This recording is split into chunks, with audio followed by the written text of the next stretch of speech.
Iran युद्ध नहीं चाहता। बातचीत से पहले ईरानी राष्ट्रपति का बयान आया है, कहा आत्मसमर्पण नहीं करेंगे। ऐसा क्यों कहा गया आपको बताएंगे इस वीडियो में। नमस्कार, आप देख रहे हैं न्यूज़ 18 का डिजिटल प्लेटफॉर्म। मैं हूं आपके साथ श्रुति श्रीवास्तव।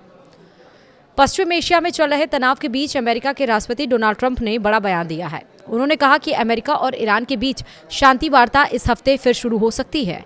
एक इंटरव्यू में ट्रंप ने संकेत दिया कि नई बातचीत अगले 2 दिनों में पाकिस्तान में हो सकती है। गल्फ, पाकिस्तान और ईरान के अधिकारियों ने भी कहा कि दोनों देशों की टीमें इस हफ्ते फिर से बातचीत के लिए पाकिस्तान लौट सकती हैं। हालांकि तारीख अभी तय नहीं है। इससे साफ है कि इस्लामाबाद में हुई पिछली असफल वार्ता के बावजूद पाकिस्तान के दरवाजे पूरी तरह से बंद नहीं हुए हैं। हालांकि हालात अब भी तनावपूर्ण है। इस्लामाबाद में बातचीत फेल होने के बाद अमेरिका ने सोमवार से स्ट्रेट ऑफ हॉर्मुज में ईरानी बंदरगाहों के खिलाफ नौसैनिक नाकाबंदी लागू कर दी है। इससे वैश्विक तेल आपूर्ति और बाजारों पर असर पड़ने की आशंका बढ़ गई है। इसी बीच एक और अहम घटनाक्रम में इजरायल और लेबनान ने भी सीधे बातचीत शुरू करने पर सहमति जताई है। वाशिंगटन में हुई इस बैठक की मध्यस्थता मार्को रूबियो ने की।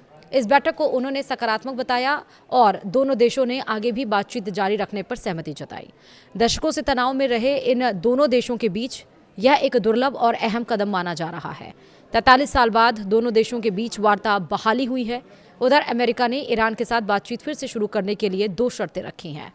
पहली शर्त ये कि स्ट्रेट ऑफ हॉर्मुज को पूरी तरह से खोला जाए ताकि जहाज़ों की आवाजाही सामान्य हो सके। दूसरी शर्त ये कि इस्लामाबाद में होने वाले किसी भी समझौते को ईरान के शीर्ष नेतृत्व की मंजूरी मिले। कुल मिलाकर एक तरफ जहां सैन्य दबाव और नाकाबंदी जारी है, तो वहीं दूसरी ओर कूटनीतिक कोशिशें भी तेज हो रही हैं। आने वाले दिनों में यह तय होगा कि यह बातचीत तनाव कम करती है या हालात और बिगड़ते हैं। वहीं डोनाल्ड ट्रंप ने दावा किया है कि युद्ध बस खत्म होने को है। वहीं मसूद पेशकियान ने कहा है कि ईरान युद्ध नहीं बल्कि बातचीत चाहता है। उन्होंने कहा कि अगर अमेरिका ईरान पर अपनी शर्त थोपने या उसे झुकने की कोशिश करेगा, यानी कि झुकाने की कोशिश करेगा, तो वह सफल होगा नहीं होगा। मतलब उन्होंने ये भी सवाल उठाया कि अंतर्राष्ट्रीय कानून और मानवता के सिद्धांतों के तहत नागरिकों, बच्चों, बुद्धिजीवियों और स्कूलों और अस्पतालों जैसे महत्वपूर्ण केंद्रों को निशाना बनाने का क्या औचित्य है। वहीं ईरान युद्ध में अमेरिका को बड़ा झटका लगा है। यूएस सेंट्रल कमांड के मुताबिक ईरान के साथ चल रहे युद्ध में करीब 400 अमेरिकी सैनिक घायल हो गए हैं। इनमें से ज़्यादातर सैनिकों को हल्की चोटें आई हैं और बड़ी संख्या में जवान इलाज के बाद फिर से ड्यूटी पर लौट चुके हैं। कुछ मामलों में गंभीर चोटें भी सामने आई हैं। ईरान अमेरिका के युद्ध में सबसे बड़ा संकट हॉर्मुज साबित हो रहा है। अब इस पर संयुक्त राष्ट्र महासचिव एंटोनियो गुटेरेस ने बयान देते हुए कहा है कि इस पर गंभीरता से बात होनी चाहिए। वहीं फ्रांस के राष्ट्रपति ने भी कहा है कि इसका जल्द ही समाधान निकलना चाहिए और हॉर्मुज बिना किसी शर्त के खुलना चाहिए।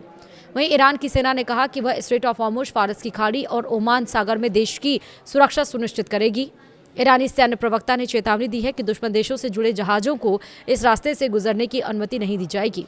साथ ही ईरान ने संकेत भी दिया है कि वह इस अहम समुद्री मार्ग पर नए नियंत्रण तंत्र लागू कर रहा है और जहाज़ों से शुल्क भी लिया जा सकता है। ईरान ने साफ कर दिया है कि इस रास्ते से गुजरने वाले जहाज़ों को उसकी शर्तों के तहत ही अनुमति मिलेगी। वहीं अमेरिका की नाकाबंदी के कारण इस जलमार्ग में जहाज़ों की आवाजाही पहले से काफ़ी कम हो गई है। माना यह जा रहा है कि ईरान इस रास्ते को कूटनीतिक दबाव और बातचीत में बार्गेनिंग टूल के रूप में इस्तेमाल कर रहा है। लेकिन एक तरफ जहां ट्रंप ये बोल रहे हैं कि ये युद्ध लगभग समाप्ति के तौर पर है, समाप्त हो जाएगी, फिर से बातचीत हो सकती है, लेकिन इधर ईरान ऐसा कुछ भी नहीं कह रहा है। ईरान कह रहा है कि हम बातचीत करने के लिए तैयार नहीं है। देखना होगा कि बातचीत होती है या फिर नहीं। पहले तो संशय इस पे ही बरकरार है। पहले ये क्लियर हो, फिर आगे पता चलेगा कि ये सीज़फायर और आगे लंबा खिंचता है, युद्ध विराम होता है या फिर नहीं। फिलहाल वीडियो में इतना ही। नमस्कार।